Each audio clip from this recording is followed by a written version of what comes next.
এ বেটা সা এই জায়গাত এই যা তাঙ্গা আর্জেন্টিনা ব্যানার বেটা তুই এনতে হরি যা হরি এনতে হর বেটা ইয়ানো ব্রাজিলের ব্যানার নাকবো, তুই বেশি কথা কইছে। বেটা ইয়ানে শুধু আমগো ব্যানার লাগবে, ইয়ানে আমগো ব্যানার ছাড়া আর কারো ব্যানার হইতো না। এ তোরা কই রে, এগুলো তো ইয়ানে ব্যানার টানা লাগালা হল করিয়া। কিরে বেটা তোরা কই? ইয়ানো আর্জেন্টিনার কোন ব্যানার লাগায়ালা, তোরা ইচ্ছা মুচুত্তি কত বড় সাবাস রে, তুই ধাক্কা দিছ কার?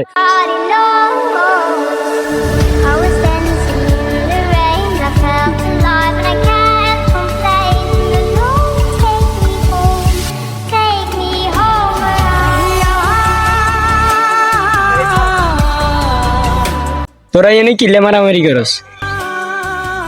দেখেন সে ভাই, ইয়ানো ব্রাজিলের ব্যানার লাগাই আমি কইছিলাম, এতে নিয়ে আমার লগে মারামারি করতেছে। এ বেটা তুই থাম ভাই, সানাই কইছি আই ইয়ানে আর্জেন্টিনার ব্যানার লাগাই, আমি গাড়ি ইয়ানে আর্জেন্টিনার ব্যানার লাগাইতে দেয় না।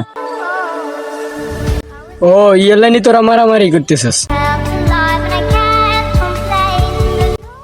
বড় ভাই হিসেবে একটা কথা কইতে পারে, আমরা মুসলমানরা যখন ফুটবল বিশ্বকাপ আসে বিভিন্ন দলের পক্ষে ব্যানারটা নিয়ে ছবি পর্যন্ত দিয়ে দিই, অথচ তাদের মধ্যে অধিকাংশই অথবা কেউ মুসলিম না।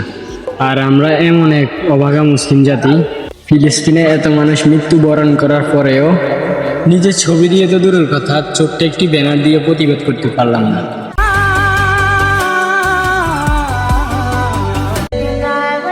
হ ভাই আপনি তো ঠিকই কইছেন। ও ভাই, এখন অধিকাংশ মুসলমানের এই অবস্থা। এখন এর সমাধান কি এবং এটার জন্য আমরা কি করতে পারি?